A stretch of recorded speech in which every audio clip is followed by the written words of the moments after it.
एठी जो विगत किछि दिन तले आपण माने जानिथिबे समस्ते भद्रकर ये जो ओल्ड हॉस्पिटैलिटी अच्छी ओल्ड हॉस्पिटल ले आपणकर जड़े महिला लिफ्ट रे फसी जाइथिले एवं मृत्युवरण करथिले एवं सेथिपई एठी अप्रीतिकर परिस्थिति भी सृष्टि होइतिला एवं तांकर अभिभावक माने डेड बॉडी को बाहर करिया पई न करिया पई जिद धरथिले जिला प्रशासन तथा स्थानीय विधायक मध्य आसी एठी पहुंचीथिले जिलापाल उपजिलापाल एमाने समस्ते आसी पहुंचीथिले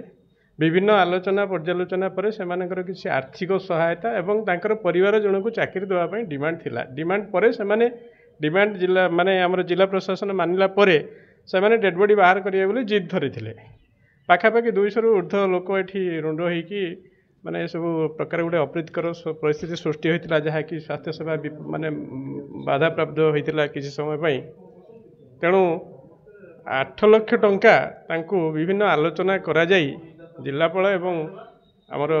विधायक श्री सीतांशु शेखर महापात्र महोदय एठी तांको घोषणा करथिले 8 लाख आर्थिक सहायता एवं आपणकर तांका परिवार जन को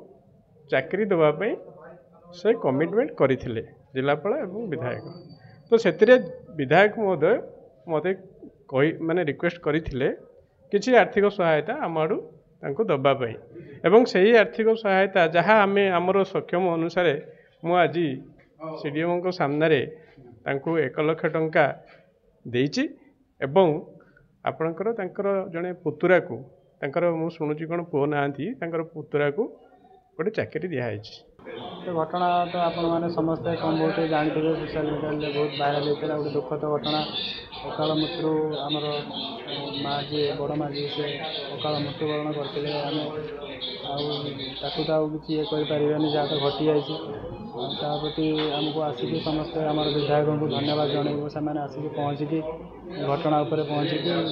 परिस्थिति की सब आमको बुझेगा सहित आमको सांत्वना देते कि आमको चाकरी दिज्व एवं